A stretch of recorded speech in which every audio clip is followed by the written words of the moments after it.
We are currently in November, and although I'm starting to see more and more Christmas decor going up, fall is one of my favorite seasons, and I try to hold on to it as much as I can. Join me today as I put a little more focus on my home for the cooler months through updates and by just doing some fall gardening.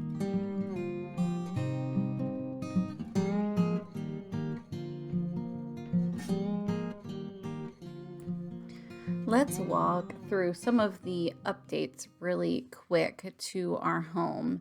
Now, these updates happen over time. In fact, this little corner here that I'm showing near the fireplace was actually done a couple months ago, but it was bare, and what we had there before was was just a picture frame. It wasn't much. And as a single income family, I don't necessarily have a lot of budget to work with as far as buying furniture. And so we do a lot of secondhand shopping. And another thing I like to do is shop my home. So I had a beautiful oak dresser that was in our guest room, and I noticed none of my guests were actually using it. So I decided to bring it down into the corner and decorate it. And it really warmed up the space, and I do truly love it.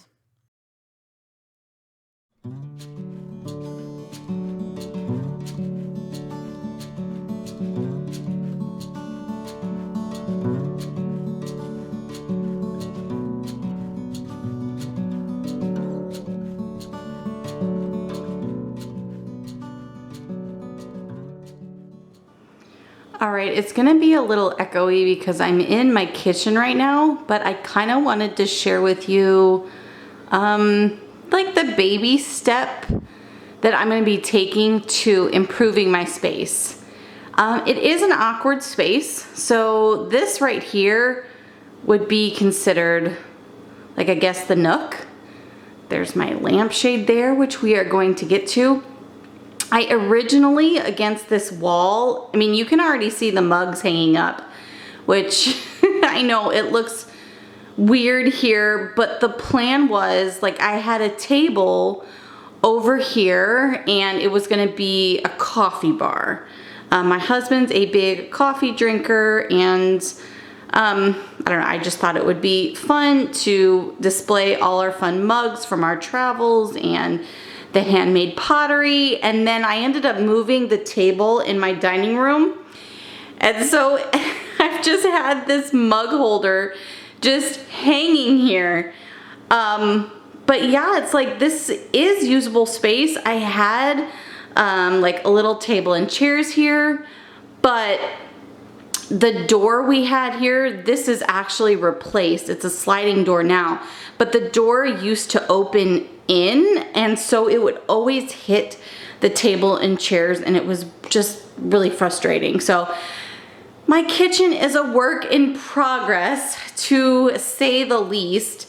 But I'm super grateful. I'm super grateful that we have this home and this kitchen, and I kind of look at it as a fun little challenge to make these baby steps without just totally gutting and redoing this whole kitchen. But one of the things, this is the first update that I think I want to try, is this light. It's horrible. Now, actually, this is a step up from what it was. So as you can tell, and I didn't get footage of this, but I already spray painted the light fixture matte black.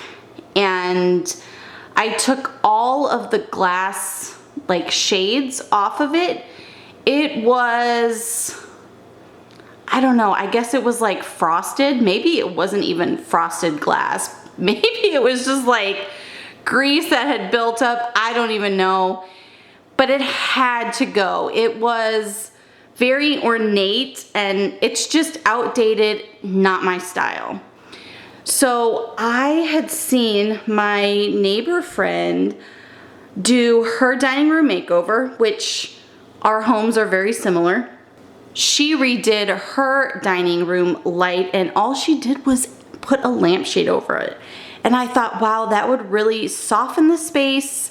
And so that's what we're gonna do. So I just spray painted it, and here's the lampshade. I just got it off of Amazon, and I'm not really sure how I'm gonna put it up just yet, but it's large enough to fit it. I couldn't find anything at any of the big box stores near our house, so I had to order it online, but I think this will just soften up the space a little bit. And later down the line, if I want, I can get some fabric and just do like a pleated look just to add some color or something. The only color I really have in here is this washable rug that I got from Aldi, and let me tell you, it is a workhorse. I did not think it would last as long as it did. I think this is like 2 years old, but I can just throw it in the wash. And we go through the back door a lot to take care of the chickens, the gardens back there. So it's really helped everybody not traipse stuff through the house. Now, we don't wear shoes in the house anyway, but I mean, it's not the prettiest thing right here, but it really, really helps on just the traffic in the house and like the dirt that traffic can bring. So anyways, I'm gonna show you the end result of the lampshade on our old outdated light.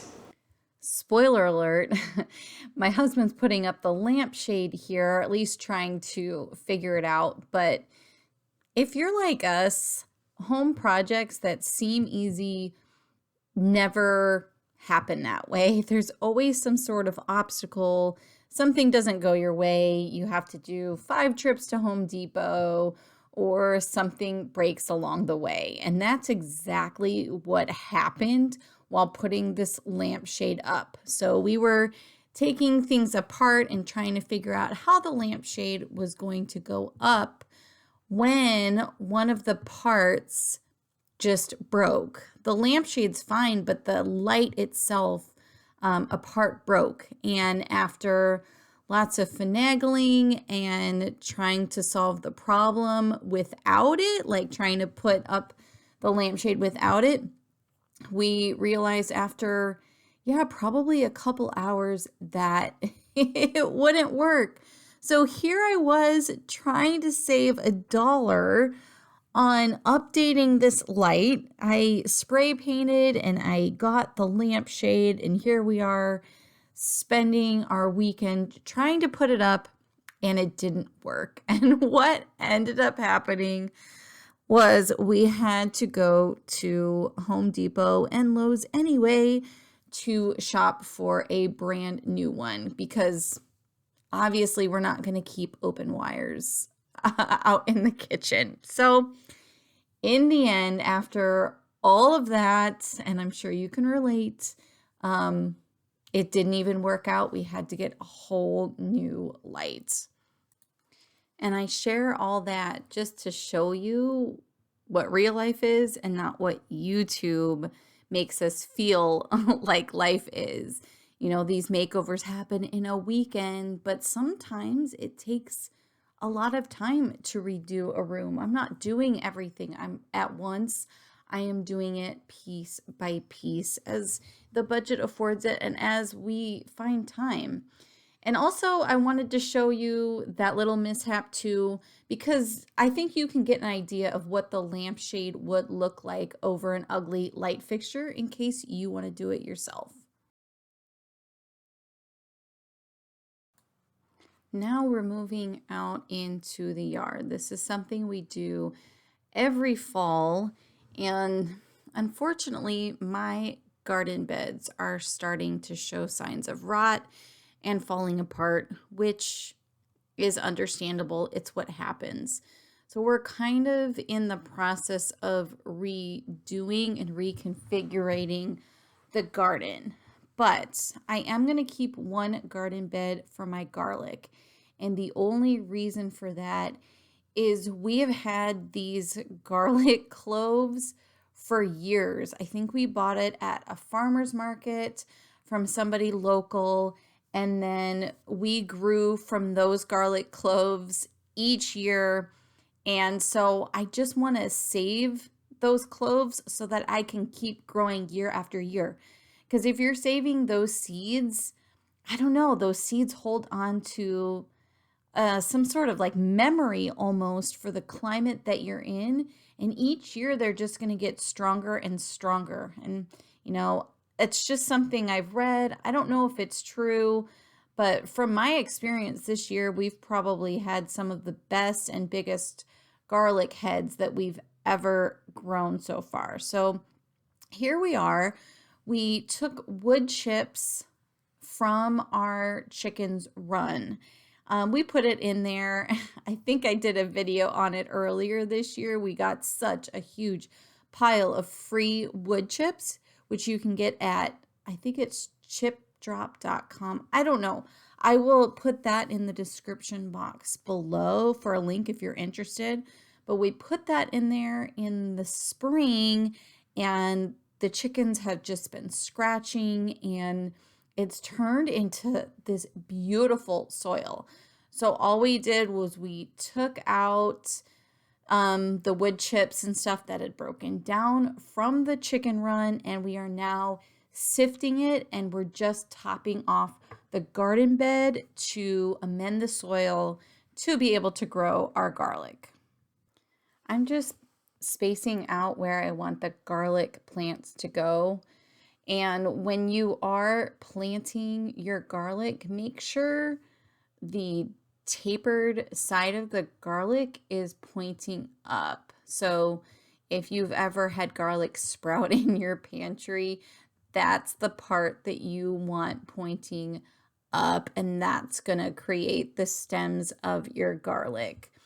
And then this is something you want to plant in the fall. I planted in October. This was actually pretty late October, a little later than I like, but hopefully it'll all work out. I've also experimented with peeling the garlic and planting it, and not peeling the garlic and planting it, and both of them grew. So I suggest you save yourself some time and just keep the peel on.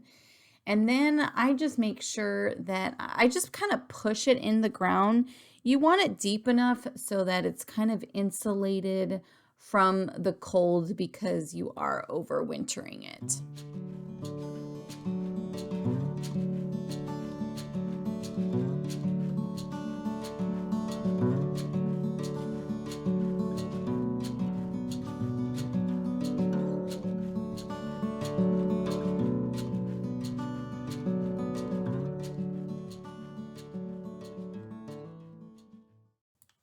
Once your garlic's planted, give it a good water, and then for extra protection against the cold, you can add a layer of leaves on the top of your garlic bed.